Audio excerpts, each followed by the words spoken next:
This is Ben Davidson. This is Leighton Gray. This is Tanner Hnidey. This is Tom Luongo. This is Chuck Prodnick. This is Alex Krainer. This is Jim St. Clair. Welcome to the Shaun Newman Podcast. Welcome to the podcast, folks. Happy Tuesday. How's everybody doing today?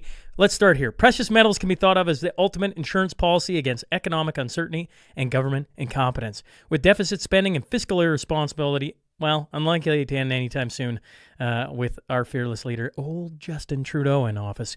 Now is the time to protect a portion of your hard-earned savings, and with a form of money that has been recognized for thousands of years. Yes, we're talking silver and gold. I'm talking about Silver Gold Bull. They are my go-to for precious metals with their complete in-house solutions, whether buying, selling, storing, or adding precious metals to your retirement accounts. They have a new feature exclusively for you that allows you to buy Royal Canadian Mint silver coins for the same price as a generic silver round. Yes, stop in, text or email Grahame down in the show notes for details. If you're going on the website, silvergoldbull.ca, make sure with any purchase to reference the SNP. It can get you a little cheaper. They can have a few deals I'm trying to spit out. They track it, which helps them, helps me, and I appreciate all you guys buying your silver and gold through them. Kristen McGowan, if you forgot, November 13th, so I think it's tomorrow, right? Tomorrow is Election Day. So make sure to go vote for your city councilors here in Lloyd and anywhere you're in Saskatchewan. The elections are going on. School board, come on, Shaun. Trustee positions are open, and she's running for Division 7 Northwest School Division.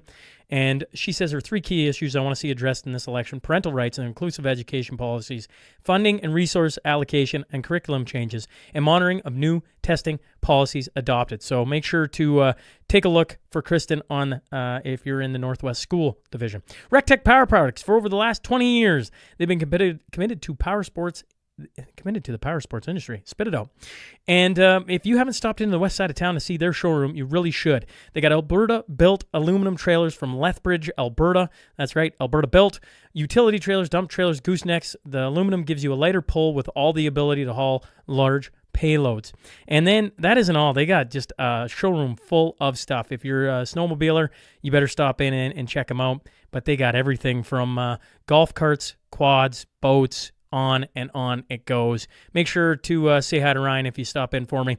And if you want to see everything they're dealing with, go to rectechpowerproducts.com. Ignite Distribution out of Wainwright, Alberta. We're talking they can supply industrial safety, welding, automotive parts. They got on-site inventory management. You know, we just came through a long weekend. Shout out to all my military buddies that have been fantastic on the podcast.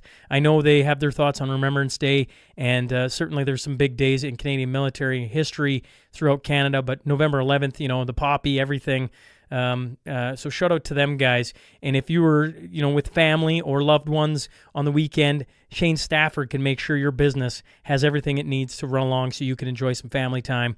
Give him a call, 780-842-3433. Friday, November 29th, SMP Christmas parties bringing in the dueling pianos. We're just a couple weeks away, folks.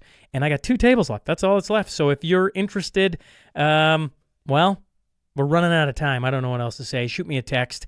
Dueling Pianos at the casino here in Lloydminster. Substack, it's free to subscribe to. Holy Dinah, did I miss a week with all the election coverage? Something had to give, I guess.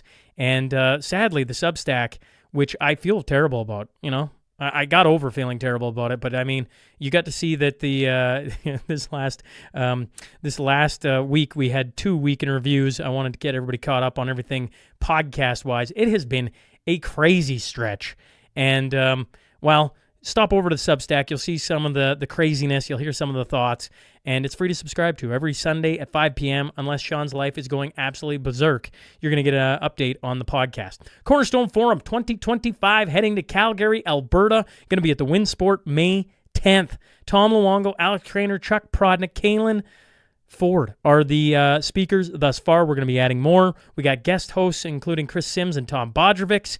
And the early bird prices on sale right now. Go in the show notes.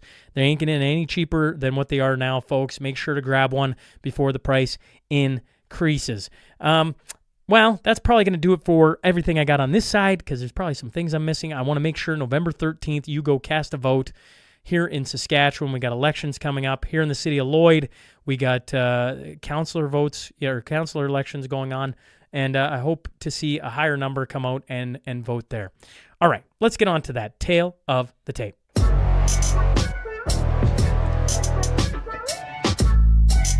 The first is an economist, freelance speaker, and author of Kingdom of Cain. The second, a professor and business owner. And the third, owner of Viking Gym here in Lloydminster. I'm talking about Tanner Hnidey, Ken Rutherford, and Tanner Applegate. So buckle up. Here we go.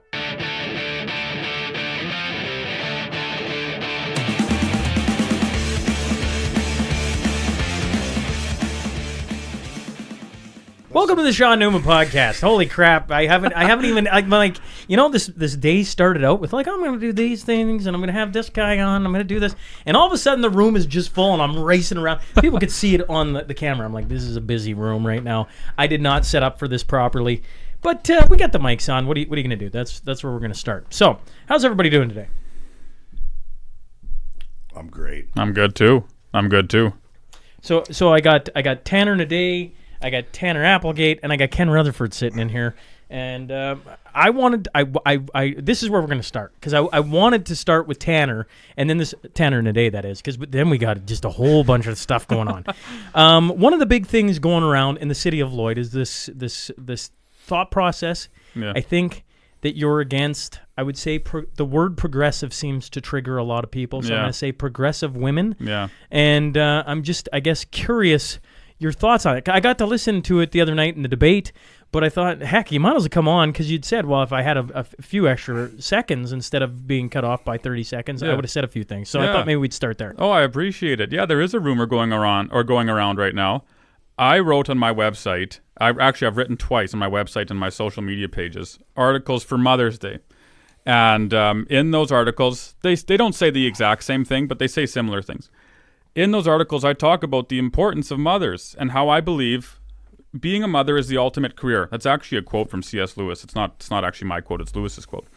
He says, really the mother, working at home with children and so on is the ultimate career. He says all other careers exist to serve that ultimate career. And I agree with that. You look at how important mothers are. They're nurses, right? They're the first people we run to when we scrape our knee, right? They're accountants. They help balance the budgets in the home, right? They're chefs, right? They make these wonderful meals. They're all of these critical, things that we need in order to thrive as a society.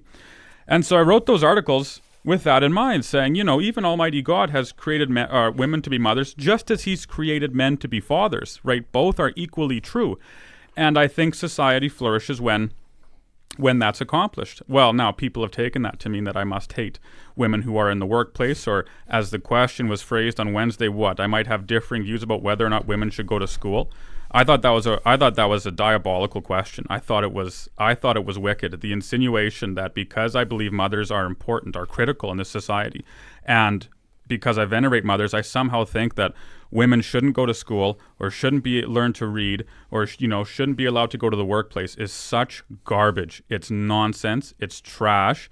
And I make no apologies for my beliefs. Yes, I think the society is so backward that now when you say women are meant to be mothers and also men are meant to be fathers, but we're dealing with the women aspect, it's somehow derogatory. Like as if that's derogatory. That is, in my opinion, the highest compliment that can be given to either gender. Wow. It's like what a blessing to be able to be a mother and to raise children. Who's more important than that? And again, same thing. Men are made to be fathers. But when you say men are made to be fathers, it's nowhere near as controversial. No one seems to have much of an issue with it. When you say women, are meant to be mothers, all of a sudden it's you must be a chauvinistic pig. That isn't true. It's not true.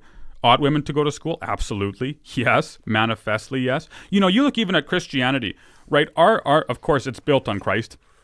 But who are the first people at the tomb? Right? It's not men. It's women.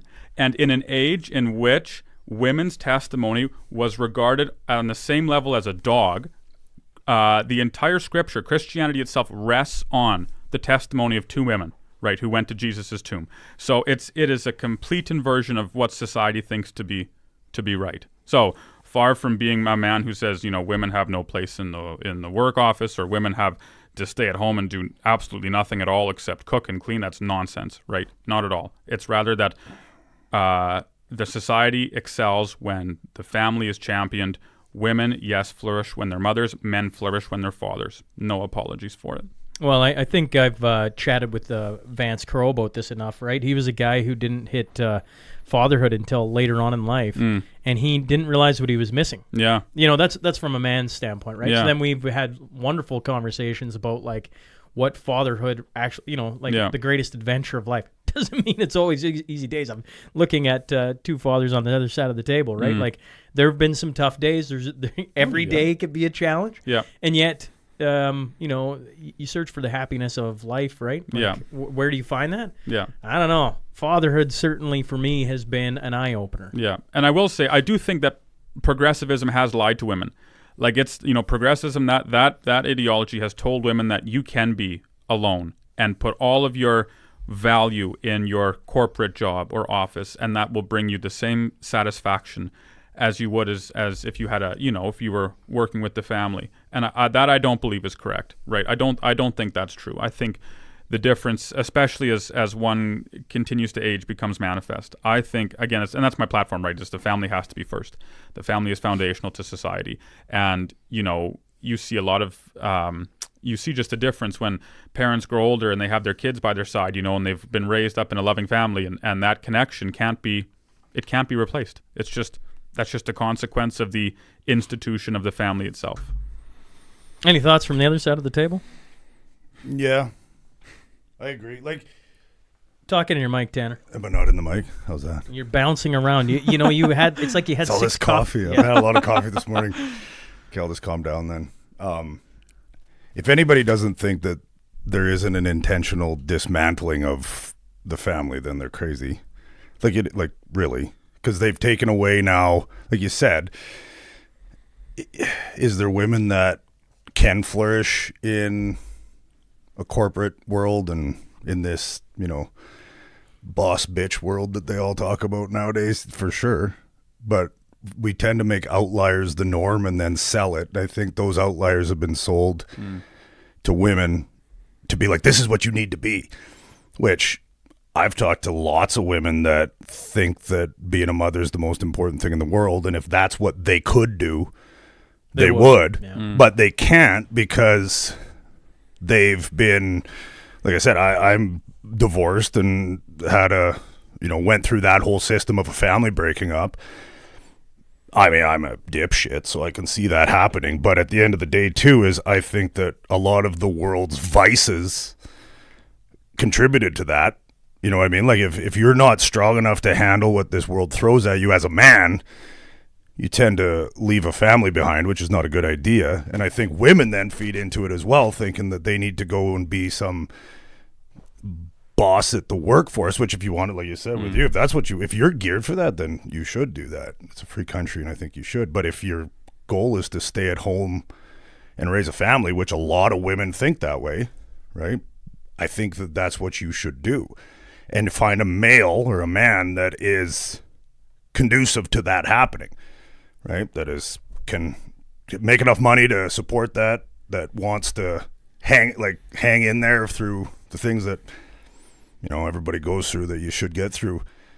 And you should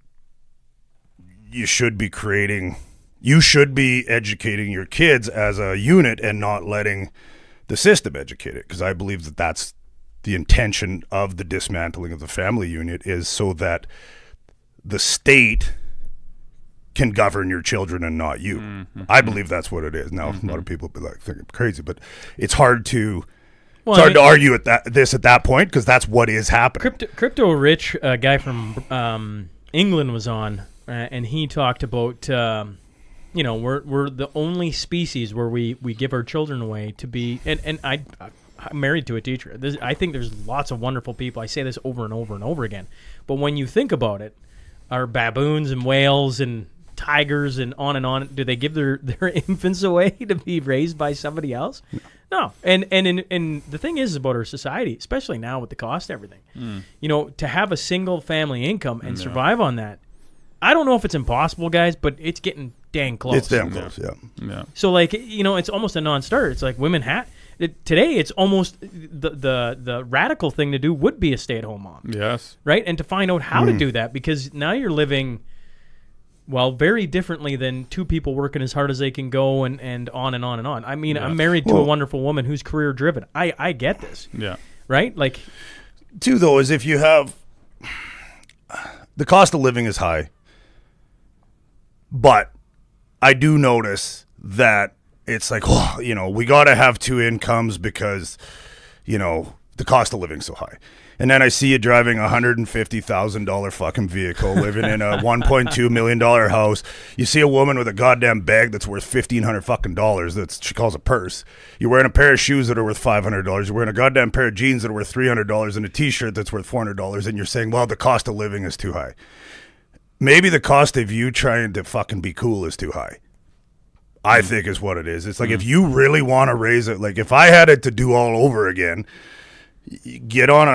go find yourself a chunk of land somewhere, build yourself a house that keeps the fucking rain off, keeps you warm, and have go Rutherford, do the Rutherford thing and have 26 fucking kids and then raise them properly so that they can go out into the world and combat some of this fucking nonsense.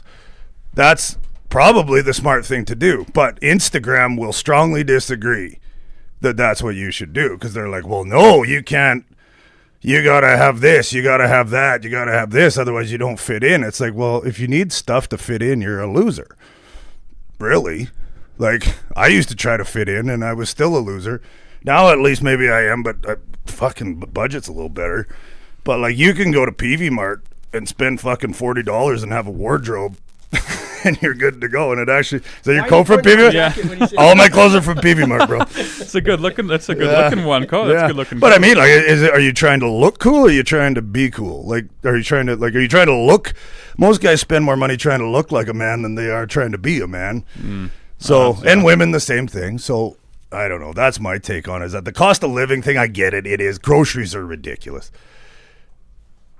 But if people really, really wanted to save money, they could, but they choose not to because they have to have two incomes at over $100,000 each because we have to. They want the lifestyle. We need the new Yukon Denali and the fucking Netflix and the government wants your tax. And they want your tax. You get more tax if you tax the both in the household.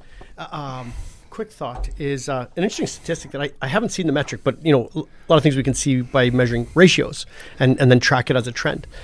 Two things that went in opposite directions in Canada in the last 100 years are house sizes have gotten bigger and bigger. Well, family size has gotten smaller and smaller. Yeah.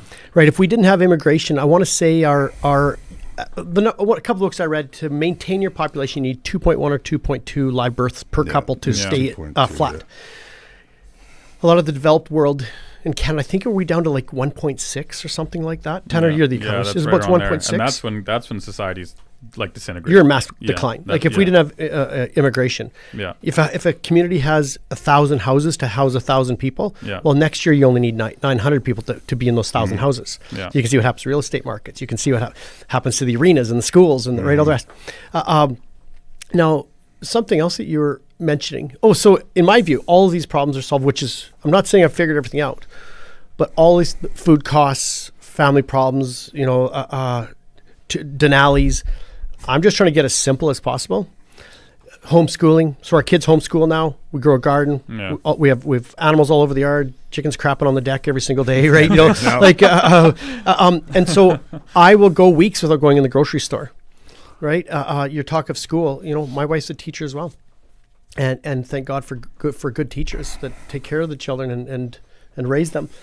But I have seen a statement that says, if you send your children to Caesar for 8 hours a day, from the age of 5 till 18, till 4 or 5 o'clock at night, when they return as Romans, don't be shocked, right? No. It's an interesting thought, and I was in that. I mean, I went through the public school, and I had a lot of good experiences, playing sports being one of them.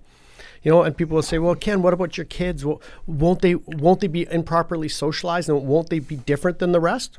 Yes, that's the purpose. I want them different, right? And also, there's cool things that were just changed in Saskatchewan education in the last couple of years. Is my daughter homeschooled, and she graduated with all the people at the comp my boys jump on the basketball team with their local basketball team, so they get the sports, they play on the hockey teams, they do this. But for the day, there's my kids all there. They're out feeding the pigs this morning together, right? And then one's holding Benny while the other one's downstairs learning math. Like our family unit is first, right? Yeah. And so, yeah. And Tanner, to yours though, do you mind if I just zero in on you for a moment? Is what I heard you say. I haven't read your website. But you're involved in politics right now, and there's a question, as I'm understanding, that comes up that says you must hate women that have a life outside of the home, and that's why we should not trust you. Right. But I heard you quote a C.S. Lewis quote, which is what? The quote was, again, this isn't verbatim, but it's, homemaking is the ultimate career. He says all other careers serve to exist that ultimate career. Okay, so what I don't hear is you think everyone should choose that career, and if you don't choose that career, you are a bad person, and we should not allow women to be principals or business owners or... No, that's right. Right, and so it sounds like you were cornered with something... somebody read your website, turned it into something that was very controversial, simplified it down to one statement that's like, he hates women. Yeah. And you don't strike me as a person that hates women. No, it's true. It's not. I hope not. My wife and I are just married. So I don't... So, Tanner, you hit it on the head. Freedom. Yeah. If you want to own a business, own a business. Yeah. If one of my daughter wants to become a lawyer and have a corporate job, have a corporate job. Yeah. You want to stay at home and have children, you want to do them both. Yeah. Freedom. Do what makes you tick. And when you talk to women that come home from a day, like there's days I come home from a day of work, like say 12, 15-hour day, something like that. If it's manual labor, if it's sitting in an office, I want to jump off a cliff. But if you're actually working hard for like 10, 12, 15 hours a day as a man, you come home and you're tired as hell, but you're happy, right? I've seen a lot of women that'll come home from a 10-hour day. They're not happy. You know what I mean? Like, and there's a lot of men that aren't either. But what I'm saying by this is women need to stop. They got to ask themselves what they want.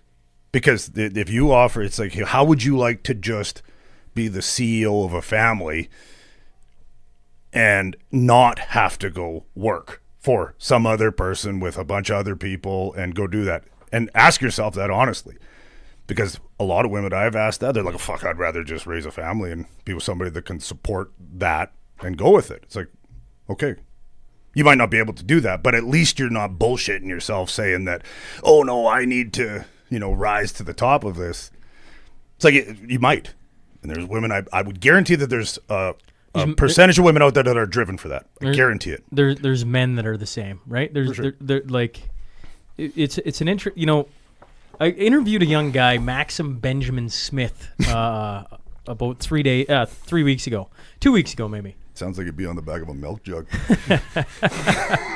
Well, he's a young guy that got out from Denver, and in the middle of COVID, they started doing all the virtual learning. He ends up in homeschooling, and then his father's good friends with Doug Casey, the international man, and so they created this I don't know, this course, I don't even know if I should call it that, called the preparation.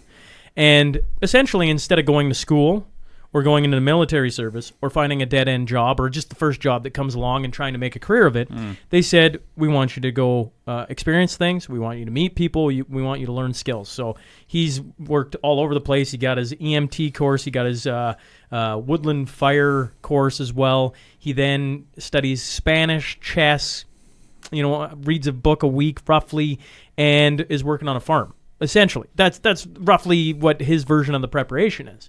Because, like, how many of us at 18 just went and found the first job? Somebody needs work. Great. There's great companies in town. They get you in, and if you got your head on your shoulders, in like 3 years, you're running something, and, that's the only thing you know. And away you go. And I think of a guy like Quick Dick McDick, actually, because he was running a trucking company, if memory serves me correct. Sorry, Quick. I think it was up in like Peace River country, somewhere up there. And he eventually just quits. And now he's got this life where he is Quick Dick McDick, and he goes around on a comedy tour and is, brought on to talk about on radio shows and comment on the government and everything. And he talked about, he was in the other world, he was about as successful as you could get. Manager, running thing, probably making a big wage, on and on and on. But he was depressed. He was just miserable. And in our society, lots of people just don't stop to. It doesn't. I guess men or women, they don't take a stop to be like, what do I actually want to do? And I know lots of people are sold this dream. Let's be a YouTuber. Let's be a podcaster. Let's do all these different things. that's not always the case. Sometimes it could be manual labor. Just, there's something about it. You just enjoy the process. You enjoy being out there with people. Doesn't mean you shouldn't be a business owner too. Maybe you should. But like, how many of us don't ask that question? We get from, school right into the next step, and then you're just making money, and now that becomes the chase. You chase the dollars for the rest of your life until you retire, and you go retire on some beach with a daiquiri, and that's what you've been sold. Yeah. But somewhere along the lines, you wake up and you go, is this all there is to life? Yeah. I had that day. I mean, I had that day. Yeah. Solomon had it too. Ecclesiastes. That Yeah, whole book is so man. good. That whole book, the premise of it is that life is like a puff of smoke. It's here for a minute, then it vanishes mysteriously. You can't quite grasp it, and there's something just mystical about it. But in one of the chapters, actually in a bunch of the chapters, but in one in particular, the teacher, who's Solomon's acting as always a teacher, right, talks about how he's like, I made all this money. He's like, what of it? So what? He says, I'm going to give it to my deadbeat kids who then are going to waste it. He's like, I did all this. I was I literally, like Solomon literally had trillions of dollars, right? He says, I had trillions of dollars. I had the nicest palaces. I ate the greatest food. And he's like, what of it? At the end of all that, he's like, who gives a rip? Like, it's a very, like, you're kind of like, huh. After Proverbs is this not happy-go-lucky, but there's so much wisdom packed in every chapter of Proverbs. There are. It's a and it's buoyant you book. and Leighton Gray who said you got to read Ecclesiastes. Yeah, that's right. And it's the first book I picked up in a long time out of the Bible where Yeah. and it's short, in fairness. It's short. But I read it all in one sitting. Yeah. Because I was like, this is something. Because we got talking about battle tested, right? You start out in life, I think it's what we're kind of taught. You start out, make some money. That feels pretty good. Yeah. And then you start seeing the world and you start going through something. Well, what do I actually want? And on and on. Here's Solomon at the end of it. He's had everything. Yeah. He's really pointing to, what actually matters. Yeah. From a guy who's had everything. Yeah. Literally everything. Yeah. He shows the futility of putting your entire worldview, your entire value in $1 or a bunch of dollars or nice food or nice palace or a king. You know what I mean? Well, it's funny too when they actually pay to go work. Like you get people that don't work. Like maybe they're a CEO and they sit in an office all day making millions of dollars, and they'll, like, we used to see it at the old gym. Some of the wealthiest guys in town would come flip tires and pick up rocks at the old gym because they needed to get some work in. I mean. Well, you see this room. Tanner walks in, and you go, "Wow, you've really done some things with the room." I have no windows. I think I'm moving my body as much as I ever have. Can't drop any weight because I'm like, all I do is sit and talk. Do I have a deal for you, Shaun? Come Viking Strength has a new deal on today. Well, Seriously though, we should do something.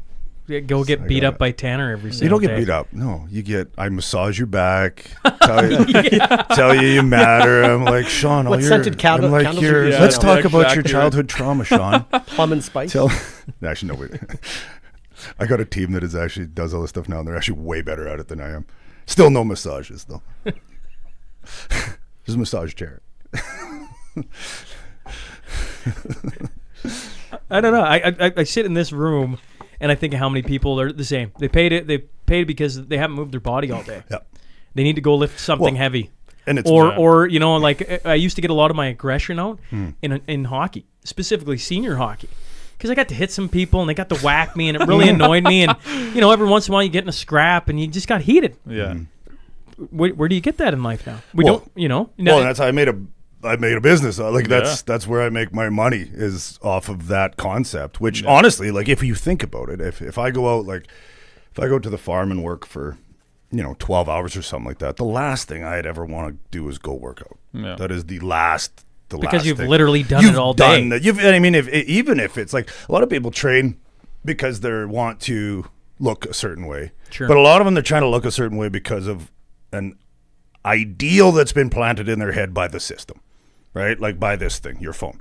That's why most people are like, I guarantee if I asked everybody that come in there, what do you want to look like? They have a picture of some guy or some girl on the phone that they could show me, right? And it's like, okay, but what if I told you once you get there, it's like, not that I've ever been there, but if you get to that point. You're a pretty big guy. Yeah, but you know what I mean? Like, but it's still never, okay, as somebody that would have never dreamt of being in the physical condition I'm in today when I was, say, 16, 17, 18, 19 years old. Yeah, it's pretty cool to look back on. But at the same time, too, is it's like you speak of the biblical terms. it's like, okay, so you get here, you're like, so this isn't what it, like, it's not what you think. Yeah. It's the actual getting into these situations. And that's why I do, like, I did a bit of an audit a while back on, like, okay, I don't want to do shit that is ridiculous, right? Like, if it just means nothing, like, I couldn't go and be an accountant or something like that, because I'd be like, this is, why? But there is something about going and having an hour a day and expelling that energy and getting making your body move that'll fix your head. You know what I mean? And that's what I've learned over the last couple of years. Because I used to think it was about lifting as much weight as possible and just getting, going after it. But I've watched a lot of people from my office now, and I can kind of have a look around and be like, you know what? Half these people are getting more just by going out and doing it than they are by chasing some false ideal of who the hell they think they should be. You know what I mean? So that's my take on that. There's just all these little things that are pretty easy to do that, it's kind of like they say, well, there's no, what did they used to say? There's no atheist in a foxhole. Yeah, no atheist in a foxhole. It's kind of this is you don't see too many victims walk out of a gym. Yeah. You know what I mean? I think you both bring up good points where, like, even, I don't think it should be lost on us that Old Testament's greatest kings, and the New Testament for that matter, were all manual laborers. Joseph was a shepherd. Moses was a shepherd. David was a shepherd. A Gideon, before he went bad, he was treading grain. All of that. They're all these. Well, the ultimate example is Christ. Guy's a carpenter. He actually probably worked with stone. You know that? We think it's wood. Actually, Nazareth was known for its stone, and so he actually probably worked with rock, and probably built Colosseum and whatever, or stuff like that. But regardless, call him a carpenter, whatever. That it shouldn't be lost on us that those trades, those men with manual labor, backgrounds, grew up to be or were placed in positions where they were used mightily in the political realm. I think that's because we have this idea today that, well, you have to be trained in the position and you have to be in a suit and tie every day, and those are the ones who are successful, and the tradesmen are these humble guys who just put their head down, which is true, they are, but that as far as the gospel is concerned, those men are great because they just go to work. Well, that was interesting about last night, or the debate, the other night of in Lloyd. Because municipal politics is lovely because you get people who just want to run and they have their reasons for running, and you get all walks of life, right? Because you don't need to rise up the UCP rank and give away your career to become a career politician or what have you, right? I'm talking UCP here in Alberta, folks. I don't think I need to explain that, but maybe I did. I look at Lloyd, it's like you put aside your work week for a couple weeks, for some a couple months, you run out, you go, there's one debate. There's I bring up Kurt Price because he goes and does his thing, and then you come on here and it's 20 minutes with me, and that's pretty much it. And then you see how many people turn out, and probably if we get 30%, we're happy in Lloyd. It's almost like a partyless system works better. I think it does. I'm bringing on a couple people, hopefully here in the future, that are pushing for municipal parties in the cities, right? In Edmonton and Calgary. And I think it's going to be bad long term. But in fairness, I want to hear more about it. That's my initial gut reaction. Who's pushing for that? Hey? Who's pushing for that? I think parts within the conservative movement are. Because what's happening with the other side is the NDP-style candidates are getting funding from unions and different things, and they're trying to counteract that. So I think it's a solution to what they're seeing, but long-term, if they don't look further out, you could have all Conservative Party members in all cities in all of Alberta lead to one top-down approach. I think that's insane. There's party whips for a reason. Yeah. And when you look at the votes, they'll all vote one way or another with their team, right? Well, so I go back to the debate, and one of the things that was interesting, we were just talking about Russell Moncrief, right? His background in the blue-collar world, is just interesting because you have to earn that. Yeah. That's like learning a martial art. You just don't sign in, take a 2-minute course, and have it. You either put in the years and solving problems and dealing with problems, and all of a sudden you have it. Yeah. You can't inherit that wisdom. You have to earn it, and that's a lot of the trades. And seeing him talk last night, shout out to Michelle Benning who's sitting beside, next door. We said he did really well in the debate. What was his name? Russell Moncrief. Oh, I listened to him on your podcast. I thought he spoke well on your podcast. I thought he did better in the live debate where they actually brought up some different questions. I thought he did really well, but he has, decades of experience with working with his hands and working through problems and solving problems. And, like that's rare. It's rare in a politician to have all those years and then to go into politics and actually be successful. Love or hate Danielle Smith, right? I think there's a lot of love for her in the Alberta world. Well, 91.5% was her leadership review. Well, she's owned a restaurant. That would be her blue collar, if you will, and I'll put it in parentheses, experience, right? Other than that, she's been in politics all of her life. And what do you lose with that? Well, you lose some of the problem-solving skills of you gain other skills, but you also lose skills of being out in the real world and having to deal with us yahoos all the time. Well, and critical thinking. Like if you're just anointed something, then you've never had to critic. Like we have that problem right now, I would say, for the last 9 years or whatever it's been. It's just you don't have critical thinking when you've had a silver spoon in your mouth. And you're talking Trudeau. Yeah. I mean, like that's number one example of it is, I don't know if this is the right thing or not, but you should probably have to have quite a bit of business experience, and not business experience of like just pure corruption and fucking, all these trust fund maneuvers, but like start a business.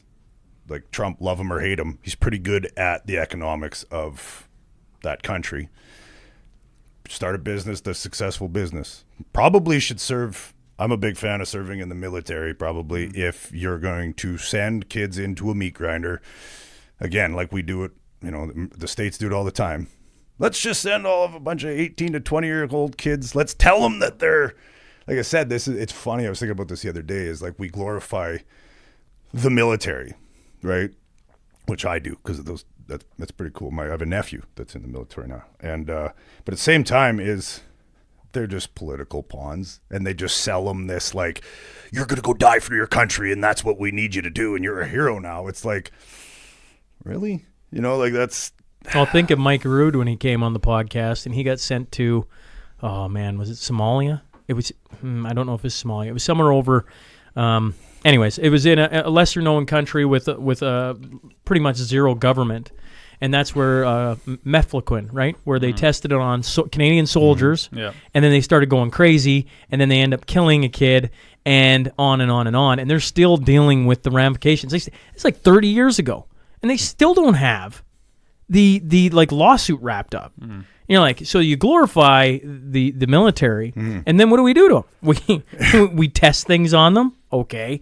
Then when they get back and they're all beat up, we offer them MAID. You're like, are we serious right now? So like it's a really, I'm talking Canada here specifically, like it's a really messed up system, because I have Chuck and Jamie on all the time, Willie McDonald as well, and among a whole other cast of characters.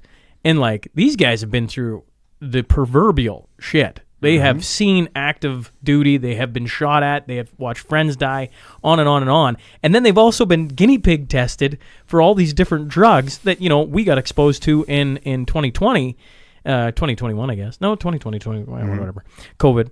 And you go like, for something we glorify, there's a lot that goes on in there that is pretty nefarious. And once again, your point to like, you're going to be a politician, maybe we should have some, like, you should have done a few of these things. Well, you should have to check off some things. But again, though, is like check you off said some with boxes.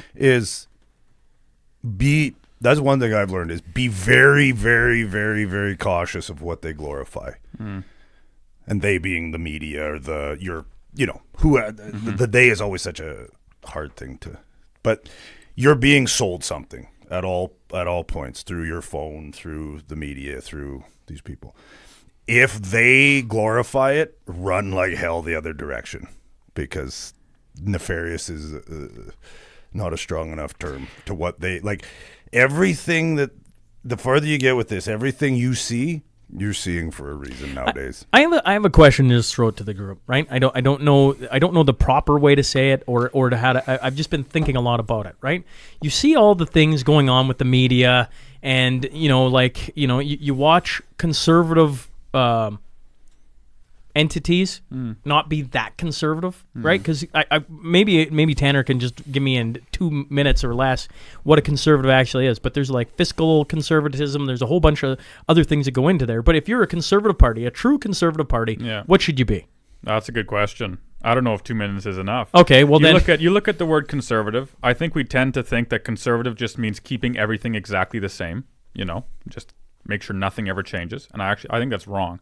I think the true definition of a conservative, as abstract as it might be, is the conservative is actually constantly changing. He's constantly renewing. Chesterton uses the example of a fence. He says, suppose you have a white picket fence. It's nice, And he says, you live in the country. Beautiful white picket fence on the edge of your property. And he goes, if you adopted the idea of conservatism being keeping everything the same, you'd never touch that fence, right? You would just leave it as it is. Well, it wouldn't stay white very long. It gets filthy, right? And it gets chipped and all that jazz.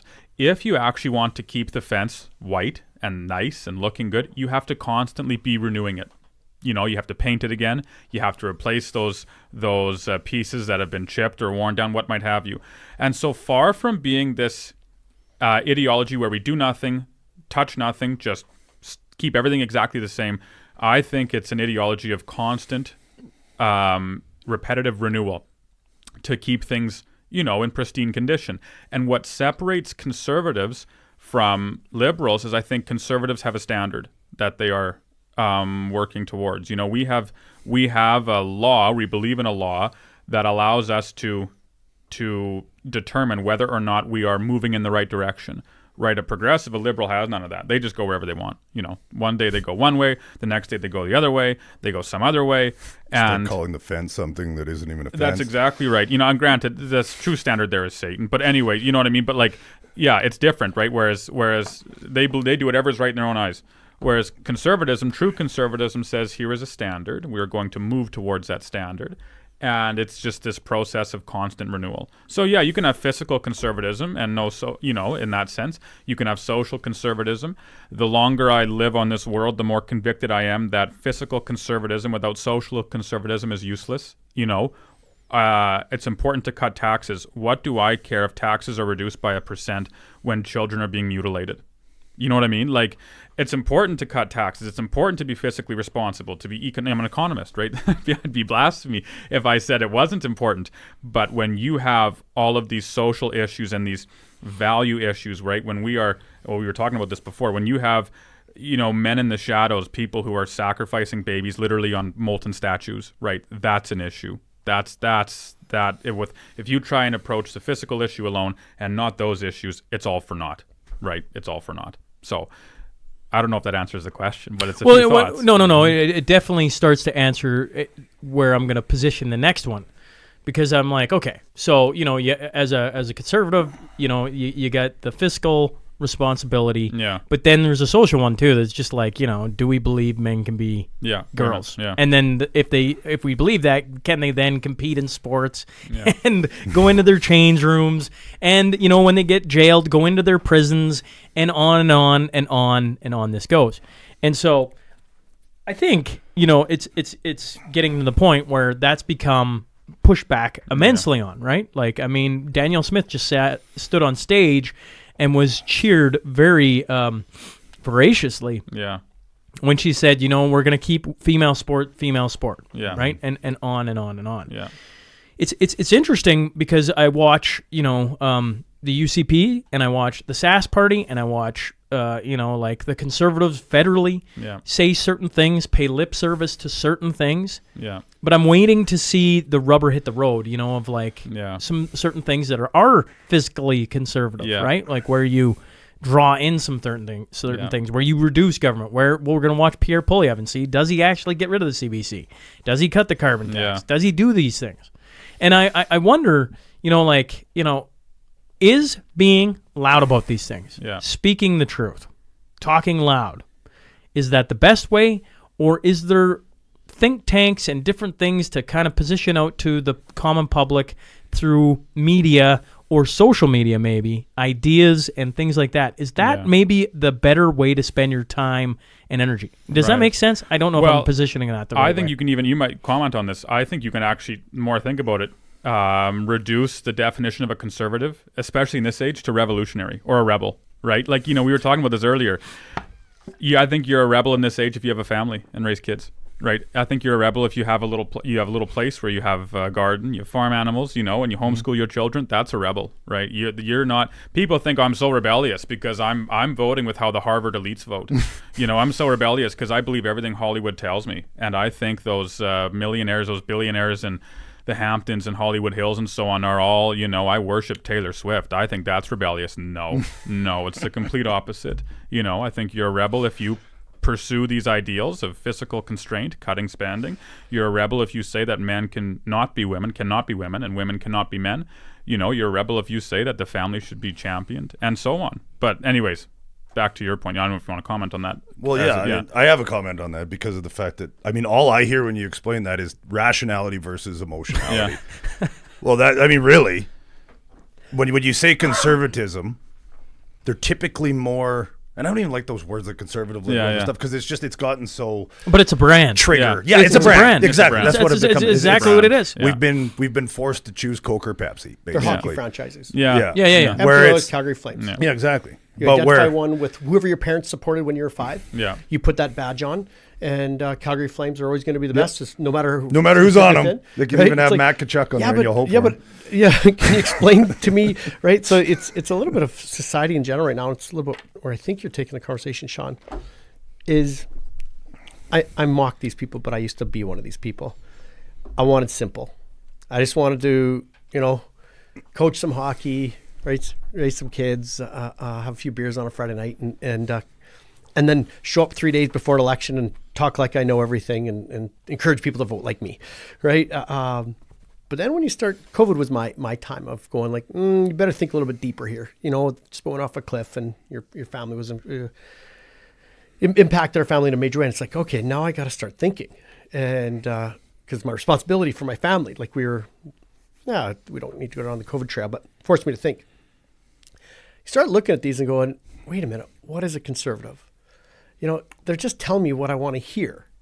But what is a conservative? Mm-hmm. Pierre Poilievre is going to fix everything. What exactly is going to fix? What policy is going to fix? And what are his stance on these other values that you hold dear? Well, he hasn't spoken on that, but I like that he's going to axe the tax. Right? You remember those 3 words? Rhymes. Right? I like the guys that are going to axe the tax. Right? It's like, well, let's just go a little deeper than that. Right? Where's Leslyn Lewis? Right? Somebody who's a PhD in law, ran for leadership of the Conservative Party, spoke out during COVID. I haven't seen anything from her until 2 days ago on social media. I don't see her. Somehow the cameras don't pan to her on any of the cuts.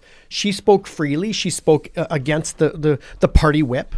And what's her reward in terms of this 2-party system? I don't even know. Is she backbenched? Does she hold any? Tanner, do you know? Do you follow? Pretty quiet. She's gone. Yeah. Right? PhD in law. Is warning us about what is she writing on a lot about the global pandemic treaty and digital ID, WHO and stuff. all the important things gone. Yeah. So Pierre Poilievre is going to save you because he's going to axe the tax, but Leslyn Lewis is with a PhD in laws that is buried. I don't buy it. Yeah. He's not coming to save you. The SAS Party's not coming to save you. The UCP aren't going to save you. Save yourself. Yeah. Right. And when we go back to who should we have as politicians, all be business people. I don't know. When you're talking municipal politics, I like that Tanner, who hasn't got favors or buddies or cousins and contracts and lobbyists, I like municipal politics much better, where we got a blue collar fella running and we've got a lot of people. There's a interesting program that started out of Stanford University, and it's called, the company's called IDEO, and they use design thinking, it's called. And so it comes out of their engineering department, but they try to solve complex problems in a very quick and efficient manner. And when you go and research them, they don't have all business people. They'll have an artist and an engineer and a doctor and a biologist and a mechanic and a welder right? And if you take people from all walks of society and say, solve the problem, right? I would like to have somebody from the military, somebody from the blue collar, somebody from the white collar, somebody from education, somebody who's a musician. The kind of is a cross section of society to debate how should we govern over society. I would like that better than, for example, politics is heavily dominated by lawyers. Right? Do I want more lawyers or less lawyers? I want less. Right? So I don't know. So I guess I'd like a fresher look at this from a more wide-ranging group of people. And this talk of conservatism, the three of us can talk about it, but go randomly sample population, say define conservatism, and tell me the parties that align with that. And people are going to go and say, you know what, the Oilers play tonight, and I'll take combo number 5. It's easier to brand to. So it's a question of how do we engage people in a more intellectual discussion. You don't have to be conservatives. You know, if you want to vote in, you're hitting on exactly what I'm trying. I'm trying to figure this. Like, okay, if you asked me about anything in the NHL 5 years ago, for sure 10 years ago, I could have rattled off every trade. I was in on all the things. Same, I just paid for a babysitter to go watch a municipal election. That's where Shaun is today. Okay, I'm in a really weird world, you know, where I'm like, oh my God, am I actually paying for a babysitter so I can go listen to some people that I'm like, you know, I'll probably never vote for them, but the process is interesting, you know, and I'm like, okay. So then the next question is, how do you engage more people to be like, I don't want Pepsi or Coke, or I don't want combo one. I want to actually engage in some of these things. And I think I learned, well, I don't know. I throw it to you guys because Tanner was in Red Deer. 6,000 people. Largest in Canadian history. Correct? I'm right in that? Yeah. Okay. So that in itself says that's bigger than anything. And what was this? UCP AGM. Okay. Yeah. To vote whether Daniel, I think 6,000 people showed up to vote whether Daniel Smith is going to be their leader or not. That's why people showed up. I would be shocked if that number went from 6,000 to 8,000 next year. I would put my money on it's going to go down. Even if it's 5,000, I think it's going to go down. So I go, okay, but let's talk about Canadian history for a second. We're talking John A. Macdonald didn't get more people than that. Pierre Elliott Trudeau, the stories I've heard, never had 6,000 people show up. Isn't that wild? I'm like, that's wild. Then you go down in the States. I've been to one Trump rally. Couldn't get in the building because there was so many people there. It was insane. I thought it would be a big drunk fest, drinking everything. No, it was actually quite like people were engaged. Yeah. It was a cross section of the population. I'm like, how are they doing that? How are they doing that? So then I take a step back and I look at Alberta because we just had the largest gathering in the history of Canada. How does that make sense? More than Pierre Poilievre's going to get to take out Justin Trudeau? Think about that. And the only thing I could put my finger on, I could be wrong about this, is the fact there's things like this happening more and more and more in Alberta where people aren't going, well, I mean, they voted. Daniel Smith, I agree wholeheartedly. People showed up, they voted. 91.5% say, we want you as our leader. I don't think you get a clearer message than that. But what's happening is you're getting more conversations like this starting to dig past the surface level, which means more of the population is getting exposed to it. And we need more of this, not less of it. And I wonder if that can spur on some things that COVID did to Ken without having to do the COVID thing. Right? It's the entertainment value is what I'm talking about. People love to hate on David Parker, the 1905 committee, or, I don't know, Leighton Gray, Tanner Hnidey, Shaun Newman, any of us, for coming on and saying things that go against we're just going to follow no matter what. Yeah. I don't know. Maybe I'm wrong. Question for you. Something I've been wrestling with is, Shaun, you bring up a good point, and I agree with you 100%. The Saskatchewan political scene is a little bit boring, right? Saskatchewanites are a little bit more, you know, if you show up to a small town wedding in small town Saskatchewan with a jacked up diesel with subwoofers out the back and LED lights on the bottom, you're going to get mocked, right? It's kind of like, just dress it down a bit, right? It's okay to just go to the dealership, get yourself a good little, you know, F-250 diesel and quietly drive it to the wedding and quietly drive it home. Alberta has more of this, almost like a Texas style to it. It's more, and I'm not, it might be good or bad, more of a, you know, 6,000 of us are coming to Regina or to Red Deer to yell and scream and demand what we like. And now I wonder, two choices, and you tell me which one you folks. Do we have to turn politics into WWE to get people interested? You know, I look at Trump, Biden, Harris. It's like it's more entertainment. I feel like I'm more watching a TV show than I am watching intellectual debate. And so Alberta, I'm interested in Alberta because of the David Parkers and the 1905s and the NDPs, and it's all this, like, it's very interesting. But should politics be boring? Stay out of my life.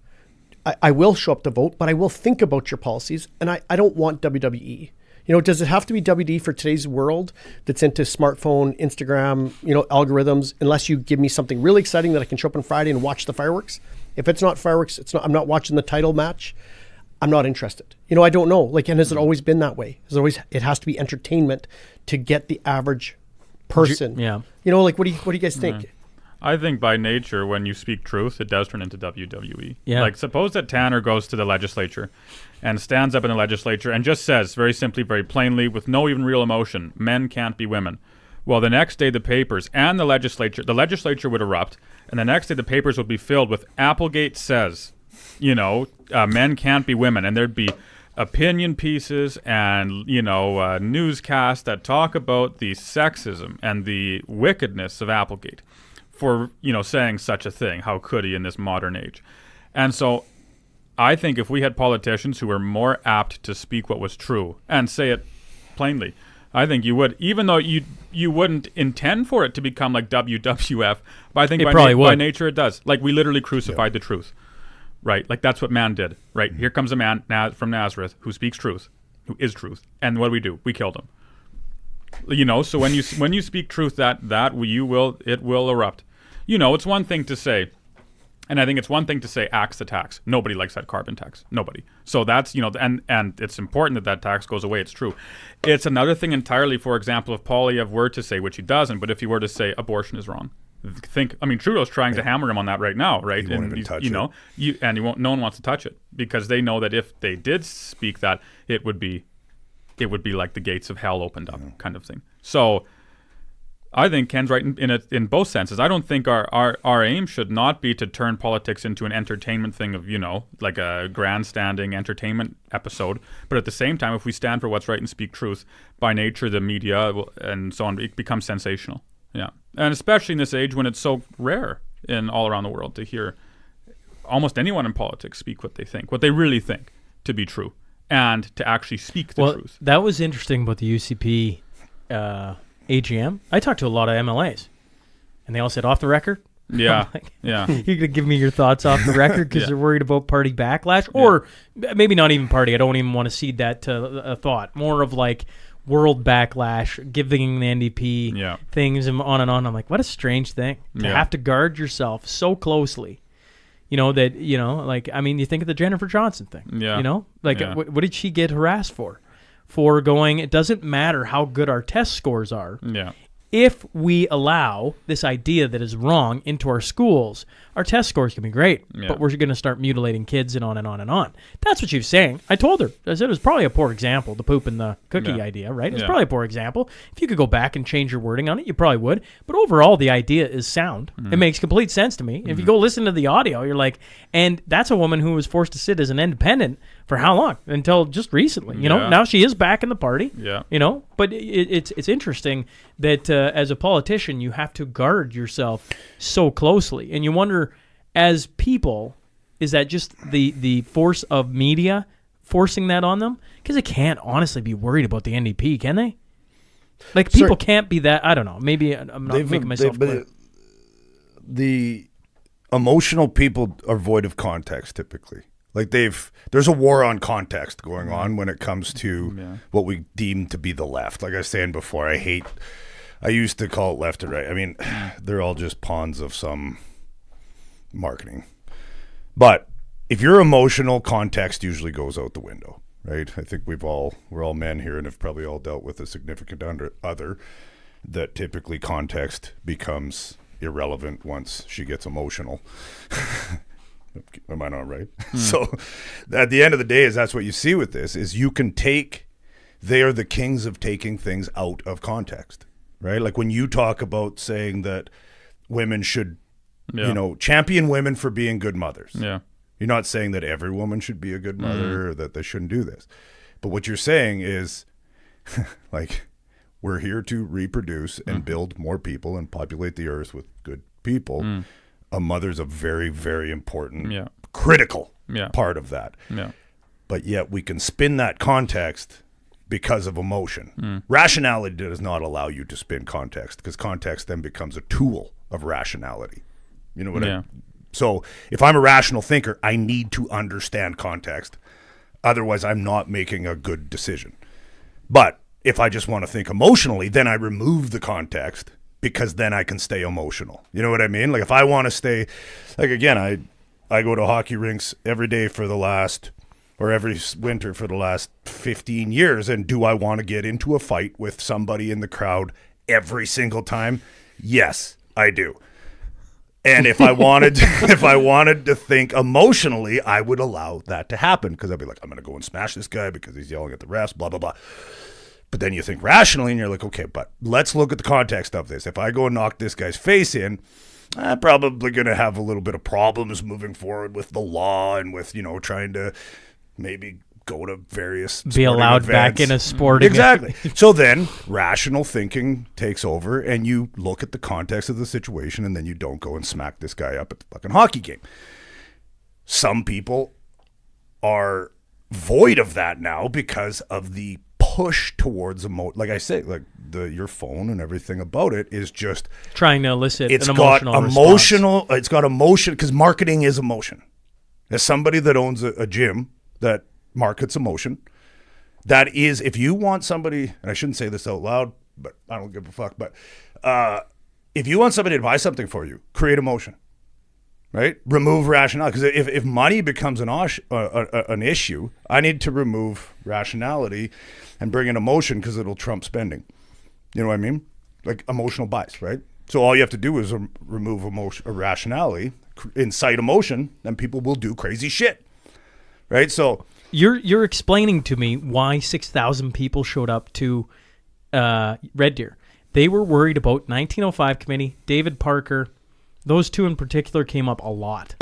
And what did David Parker do? He elicited an emotion out of people. And at one point for David, he got, I think, was a huge part in getting Jason Kenney out, which we would all agree with. And this time around, he said things. And what did it do? It created an emotional response, and people showed up to ensure that Danielle got kept in place. 1905 committee, Nadine Wellwood. I don't know how many times I got asked about that interview, why I did it. I'm like, well, that's what I do. I literally talk to people. She has a different view than you. That's good. You can hear things and agree and disagree. But people showed up and were pissed that 1905 committee had people going around handing out a pamphlet saying a bunch of, for the most part, twos would say correct things. These are all right. Didn't care. Emotionally, 6,000 people, and I don't know how many, if regularly it gets 1,500, and last year they had 3,000. It doubled in size pretty much because people were emotionally triggered to show up and ensure that their vote mattered, their vote counted. I think you're hitting the nail on the head when it comes to politics. Well, you're hitting the nail on the head when it comes to life. Life. Well, wake up in the morning. Sorry, Ken, I want to say this, but wake up in the morning. You need to be two people. I fail at this most days. I think most people do, but there is a way to do this. It's like, where do I have two weapons I can use to get through this day. I've got rationality and I've got emotion, right? So if I take rationality to a family situation, right, then I'm probably at times taking the wrong knife to the wrong fight, if you want to say it, right? Because sometimes with your kids when they're young, or with your wife, you need to live in an emotional world for a bit. I really suck at this, and everybody around me will can confirm. But at the same time, there is this need to use that at certain times, right? So like when it comes to more feelings-based, the things that can only be solved by, de-escalating feelings, sometimes you gotta be emotional to bring it down. You have to be able to sympathize. But then there's other things, like when you balance your checkbook. What is it, 2024? Nobody has a fucking checkbook anymore. But if you, you know what I mean? If you explain it to me in terms of e-transfers. Yeah. But you know what I mean? If you're dealing with your money, if you're dealing with your business and stuff like this, you have to take a rational approach and you have to eradicate the emotion from it, or you will just, like, again, as if I have to sit down, I fight this every day. Fucking, there's an election on today. I show up at the office today at 6 a.m. and I need to get some shit done. But emotionally, I'm like, what the fuck's the polls at in the States this morning? You know what I mean? Like, I want that emotional dopamine hit. Fuck, what's going on in the world, right? And then you just got to turn your phone off and get after it and be rational for a little bit. Like, rationality states this is what I should do. And if you look at politicians, they get crucified, for lack, to use such a important word on something not so important. They get crucified for trying to be rational. because the media is very emotional. The media has been designed to be emotional because we want to be entertained. Typically, Well, you're and not, the way they get ad money is by bringing people in, which and you're means not they have to- entertained by rationality. If we were entertained by rationality, we'd sit and watch a fucking accountant balance, ledgers and be like, oh my God, this is so fucking cool. Like, look at how you did all that math. It's like, that is the most rational thing you can ever do. Numbers are completely rational. There's no emotion to numbers. But we don't watch that. What we want to watch is, like you said, the political game is an emotional game. It's a marketed game. It's a brand. And we want to be involved with that, like, tension that comes between fucking Trump or Harris or Poilievre or Trudeau. Like, we just want it. It's the Oilers and the Flames, right? We want that emotion. And it just consumes us to the point where we then start to lose context. We just completely lose context of it, and that's how these fucking tyrannical pricks can get into power, is because we get emotional. But if you wake up every day and just realize that that there is a difference between the two, which I think that's the problem with a lot of the left, is there is no rational. Let me push back on you. Oh, God bless. What I hear from you is that there's, and these labels, I think we can agree the labels are nothing anymore, but there's left and there's right. And we like to say, well, this is Trudeau over here, the left, and over here is the Poilievres. And because we wear the conservative badge that our mums or dads or families gave to us, go Pierre, he's going to save us, he's going to axe the tax. But I wonder if we're not, 95% of our population isn't emotional, as opposed to Pierre Poilievres and conservatives and SAS parties and UCPs we're rational, and they're all irrational. The left is crazy. Okay, well, as soon as I throw this to people, so Pierre Poilievre, axe the tax, rational. We all agree the tax is bad, and everybody wants it gone. One election ago, the Conservative Party of Canada supported the carbon tax, and Pierre Poilievre was in that government, quietly supporting it. They were told, you don't speak against it because the party whip says Conservative Party of Canada supports the carbon tax. Watch what happens when you say that to somebody, like, no, Poilievre will axe the tax. It's like, yeah, but Poilievre was there supporting the carbon tax one election ago. Mm-hmm. Okay, let's throw another one. Trump is for freedom, and Trump is against all the world organizations, and he's going to save the U.S. He fathered Operation Warp Speed. How do you wrestle with that? No, he's bringing freedom, right? Mm. My point is that I think we're all, 95% of our population or more, we're all contaminated with the same virus. It's the phones. It's the thinking things an inch deep. Nobody's coming to save you. They're all just giving you some people want, you go to the theater. Some people go into theater 1. Some people go into theater 2. I want to watch a romance novel. I want to watch an action. It's all just entertainment. It's show. They're just going to, the amount of money these parties spent on polling to figure out which way the wind is blowing each Monday. And if the wind blows in an opposite direction, Conservative Party of Canada, go carbon tax. Polls say, people are we're against the carbon tax. This makes no sense. I think we have to come down to what is conservative, and you need to think about what is a conservative, and you need to put a blueprint up to each person and say, factually, you don't match. I don't care what badge you have on you. I don't care what color jacket you're wearing. I don't care what team you're on. I will think for myself, and I call BS. I think we're being fooled.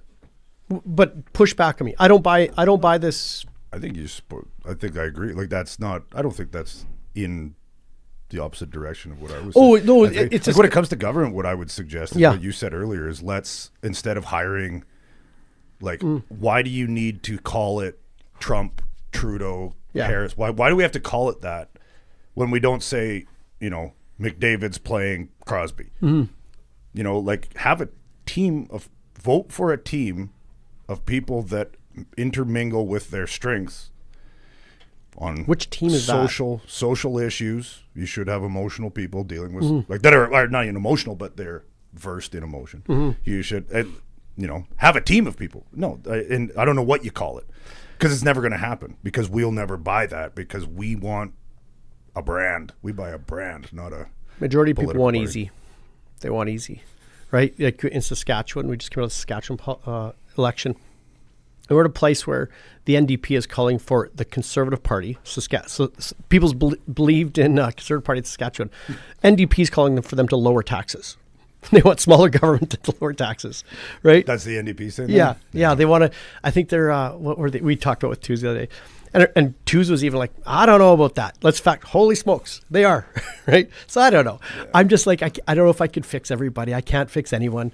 All I can do is just think on my own, try to detach, because these politicians, a career politician, what is their skill? We say you should have some skills to go into government. Well, what is a career politician's skill?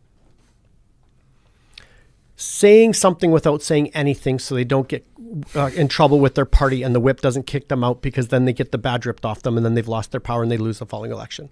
They're wordsmiths. I think you said that once. Mm-hmm. They're good at words, and they're good at spinning minds and reading polls and dumbing us down. Hasn't that been? It might be all the time. As old as time. Might be. Yeah. Nothing new under the sun. I don't think that's. You go read the Bible. Once again, I just feel like all the answers are just sitting there. This isn't something new. No. The politicians got to 1900 and all of a sudden became something different. Like that, the world of politics has been the same thing for as long as you can remember. It's been how do you navigate the population to get what you want? Look at predating the Bible. Look at the philosophers. They're words. They're literally wordsmiths, right? They come out and say words, and we're like, holy shit. Those words seem to really resonate with me, right? We don't know who the hell they were, or who they were as people, right? But we have their words, right? Like you read Marcus Aurelius stuff, right? Now, but was he pre-Christian or pre? When was he around? I think he was predated Christ. Marcus. Yeah. But again, if you read that, I have that book. Yeah, meditation. Yeah, a lot of good stuff in there. Yeah. Is it fucking rocket science? No. But he didn't use a lot of words to say nothing. Right. Right? To me, this modern day politics is, and maybe like you say, maybe the Marcus Aurelius Kamala wasn't Harris. right? Yeah. But that's just politics. Right? Like you talk about something and at the end it sounded really nice and then you're like, what the hell did they actually say? Yeah. I'm actually more confused than when I got in here. Yeah. Mm-hmm. Yeah, nothing at all. People, on the words thing, with the Cornerstone Forum, May 10th, I'll do my plug, my own show, May 10th, get your tickets. They're the cheapest they'll be, folks, until we get a little closer, then they're going up. But like one of the things I get a little bit of pushback with some of the speakers that come in, is like, I need half an hour to say what I need to say. And I'm like, nah, this show you don't. Like, if you can't get it in 13 and a half minutes, you're not getting anything. Because the ideas I'm after are simple. They're actually really simple ideas, Changing the world is, or great grandiose ideas of how to electrify society. You don't need to put on an 8-hour workshop. You can, and there's a time and place for that. But at times, there's a reason why you have a business card, and it has a little slogan in there. And what are you about? Oh, you're about, I don't know, electric buses. Okay. Maybe a bad idea where we live. Maybe just throwing that out there, But the thing with politicians is at times they can get up on stage and almost drone on so much you forget why you're there. At the end of it, you're like, why did I come here again? Where am I? Well, look at Joe Rogan for the last 2 weeks. Like having all the politicians. Like I watched that Trump one, or half of it. I was like, he's not saying anything. Like I like I said, obviously, I prefer his shit sandwich versus the other one if I was an American. But because I've always said you're going to eat a shit sandwich. It's just which one do you want it to taste different, I guess. But again, even he's like, they're like, he's Mr. Conservative. And he ain't saying shit. It's just a bunch of words for 3 hours. And everybody's like, yeah, you're the man because you went on Joe Rogan. Do you remember you and me talking a long time ago, years ago, Tanner? Tanner Hnidey, thank you for running for politics, because we need some non-politicians to be doing this. And I'm not saying just from one side of this, left, right, everywhere. Everybody should be engaged. Everybody should be trying, and thank you for putting your name for it. I mean, I've done it before, and it's a lot of work, isn't it? It's a lot of work. And then you have people trying to run your name through the mud and all the rest. But Tanner, you said something to me years ago, and I disagree with you, and now I am 100% in agreement, is if everybody focuses on their own home, right, makes themselves strong, by default, the community is strong. And by default, that community will demand strong leaders. If we are in a weak place, looking for somebody to fix our problems, it won't happen. And I wonder if waiting for the Trumps or the Poilievres or the Harrises or you just name it, to say, oh, I'm putting my name to them because they're going to ask the tax and then my life will be better. It won't be. And they might just support the tax 4 years from now, and they're going to do a dance for you. And they have no intention. They're politicians who want to win the Stanley Cup. Pierre Poilievre will never know your name unless you volunteer for him and donate to his party and this, that. He'll never know your name. He's not going to come visit you. He doesn't really care about you. And neither does Trudeau, and neither does Trump. I just take care of your family. Get strong individually. Support your local politics. I say get down to the community level. If you just wake up and do the right thing, it's hard for them to control you. Really, like the reason why politics has become the WWE is because we've become so dependent on it. Like we think, like the carbon tax, right? Do you pay more? Sure, right? At the end of the day, though, it's like somebody else is just gonna have a different tax. Like you said, Poilievre might axe the tax, but then he's just gonna have his own thing. But if you are a fucking loser and you need to live off the government, it don't matter what government comes in, you're still living off of them. Like you're still dependent on them. So it really doesn't matter who's in there. What matters, like if you can just not fall into the traps that we all do, and like I said, I'm not speaking as some, great proprietor of these concepts. It's just a very easy thing to see is if you take care of yourself, like I said, I own a gym. If you take care of yourself, you're probably not going to die as easy. Mm-hmm. Shaun, I don't think that's fucking groundbreaking. If you're good with money, the government's systems don't really affect you a whole lot. You know what I mean? Like if you can get cheap food, there's cheap food out there, then you're not part of this inflation and all this stuff. But if you're dependent on all those vices that they provide you with, then you care about Poilievre and Trudeau. You're talking about my idea behind the Cornerstone. Oh. I mean, yeah. I hate to bring it back to that again, but like if you are trusting of the government, you walked into COVID and you got out of COVID what you got out of COVID. And some people unplugged in time and some didn't, and some are still hooked in. And, I was we were at Costco over the weekend, and there was a guy, like I was almost shocked, guy wearing a mask. And you're like, really? And I looked around and I'm like, huh, okay. Whatever. Yeah. But I go back to the Cornerstone and I go, I wish if I could go back and do anything different with the podcast, I go back to before COVID and I just start staring at it because I've talked to enough people that saw it coming for what it was months in advance and just navigated it. It doesn't mean it wasn't hard on them. It certainly was. I don't think anyone just skated through there and had no issues because we're all reliant on society at some level, right? At some level, you just are. Whether it's even just as simple as your family, your extended family, right? Laws, police, firemen, sure. Right. And so you look at the future and I go, are we ever getting COVID 2.0? I don't know. We can have an argument on that. But I can tell you that, inflation is there. And if you're not paying attention to it, then slowly but surely, all of a sudden your paycheck just doesn't get as far. Oh, why is that? And if you start paying attention to it, maybe you can start doing things a little differently so your family isn't nearly as hurt. And I look at, go back to Cornerstone, one of the ideas is to look into the next year, maybe a couple of years, and go, what's coming? Because I think as soon as you get past a year, maybe two, you have all these grand ideas, 2035, we're going to have what's the new one? We're going to have all zero-emission vehicles sold. That's Gibbo. And I go, that won't happen. In the next couple of years, Pierre's going to put his foot down on that. I think he is, and boot that out the door. I think. Now, could it happen? I don't know. But there's 10 years plus to deal with that. In the near future, what are we actually dealing with? And one of the ones that I always point back to was, people are probably tired of me talking about this, was mortgages, interest rates, and if you'd been paying attention to it, you've already navigated that. But if you weren't, then you got caught flat-footed. Now you're paying a little extra. Is it the end of the world? No, you're just paying a little extra. You could sell your home tomorrow and get out from it and do other things. You have all these options. But if you feel like you have no options, then you look at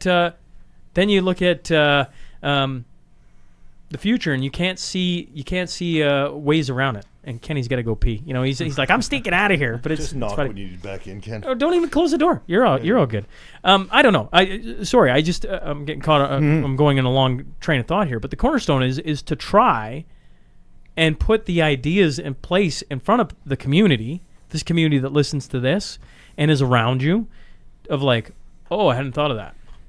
And then trying to position some ideas or some solutions or some community to help so that, the next year or two or three, you've got things in line. Ken's gardening animals and homeschooling. For some, that's exactly it. Others can function quite well with having their kids in public school and have different things that, does everybody got to do the exact same life? No.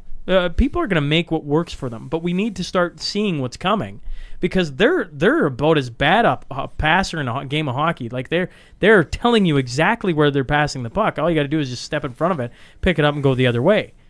In life, I think. I don't know. Tanner, both Tanners are staring at me. Maybe I'm talking in cryptic. I don't know. No, your wisdom is wisdom from the Proverbs. You want to know what's coming in the future? Look at the past. Ecclesiastes says the same. So the reason I think people were able to telegraph, or at least were able to, quote unquote, prophesy what was going to happen with COVID, is because they had seen and studied how governments operated in years prior. And so, not much of a surprise. Yeah. So will it happen again? If allowed to, absolutely. Absolutely. No question about it, because it's just the way governments operate. They love the power. And it's not just, we often look at the faces that we see, Trudeau and Poilievre, and that's issues in itself, but look at the ones behind you can't see in the shadows. That's malevolent, really malevolent. Yeah, the ones that tell those guys what to do. You look at just how sinister everything is in that realm, right? It's like, who's the first politician, even from the Bible? Who do you think? I'd say Cain. Right, Cain kills his brother, so that's a political act. And then God says, "Where's your brother?" And Cain's like, "Not my problem." It's like, it's typical, right? He commits some great evil, like happens with government, and then he says, "Not my fault. Don't know." It's the same thing with that's the way politics works. You have politicians who pass some policy, and then the consequences of that policy are horrific. And all of a sudden, government says either, one, it's not my fault, or two, if we didn't pass that policy, it would have been so much worse. And so you go back and what does Cain do? Well, he builds a city and starts his own little government and puts up walls and all those things. And so, yeah, I think I'm excited for the day when there are no more politics. Yeah, very excited for that day. Just by nature, it's a fallen enterprise. Yeah, it's a fallen enterprise. Any final thoughts, fellas? I know there's some things that people have to get to, so I've enjoyed the conversation, but if there's some final thoughts, fire away. Well, we have final thought for Tanner. He's the one, or Tanner, Yeah. Tanner Hnidey, with your for another podcast or another discussion. Do we focus on rationality to explain things logically, or do you have to learn how to sell WWE in order to be a proponent of change? This is something I'm wrestling with. That's a good question. And have to also remember to not give up hope. I hope and pray for you, Tanner. Appreciate it. And for all of our municipal politicians, that our city moves in a positive direction. And thanks, Shaun, for I having just us hope on. the city can build a road once. That'd be good to see if you get in there, just instead of painting rainbows on everything, just build a road properly once the first time. That'd be sweet. Tired of having construction on the same road fucking 10 years in a row because they keep doing it wrong. Thanks, gents. Oh, Tanner, do you have last words? No, I think that sums That's it up it? nicely. That did. Sorry, Shaun, Yeah. it's your podcast. Shut up, Yeah. Ken. This is my this is my room. Closing thoughts, Shaun.